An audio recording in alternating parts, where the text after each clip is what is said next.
Mr. Skoog.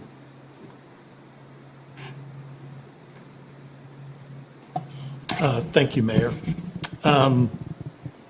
So my day today, I was at work downtown and my wife called me and said, there's a gentleman on 95th Street yelling at cars. And we've been talking a lot about this issue. He was obviously having some challenges. And she goes, I want you to call those people you've been talking about who can come out and help this gentleman and get him some assistance.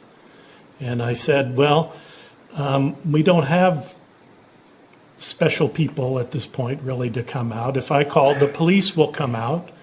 And that caused her much concern because we've all been watching the national news and have experiences locally on the challenges that we as community have to deal with the mental health challenges that we're presented with on a regular basis.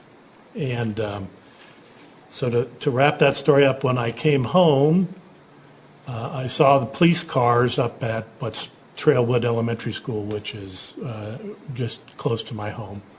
And it's what I assumed would happen, is that he would move up the street and get close to the elementary school, and somebody would call the police, and the police were there. And there may have been some CIT people there.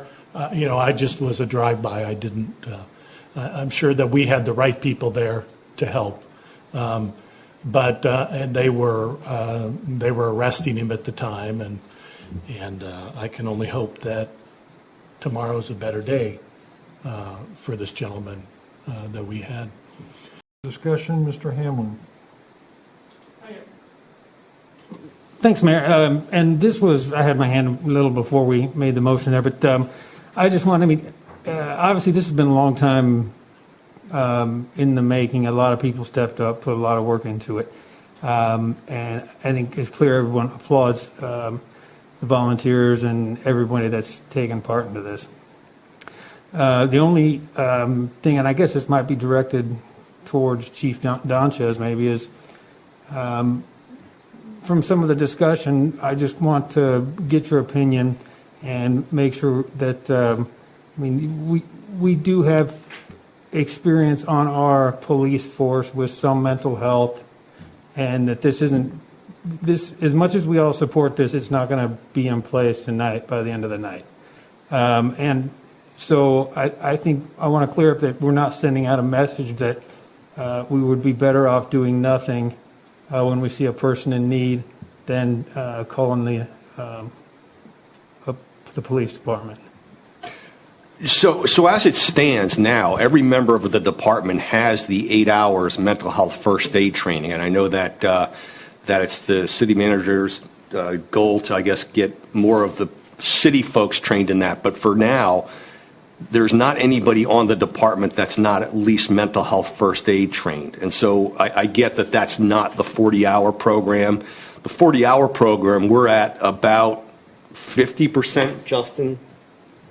About 50%. So we've got another, 125 to go, give or take. And that will take some time and coordination. It's not going to happen overnight because we have to work with folks like Tim and set up those resources and put on those trainings. And we're not the only city in Johnson County that's doing that. But just so we're clear, everybody does have some semblance of mental health training. So we're not out there totally blind, I guess is yeah. And I just, I think this clearly adds a huge step forward and benefit, but I just want to make sure that we're not sending out the message, and it's clear to all the residents that this doesn't mean that we are helpless completely in this aspect until we have a phone number for them to call. And yeah, not at all. Half of our officers are trained with the 40-hour CIT.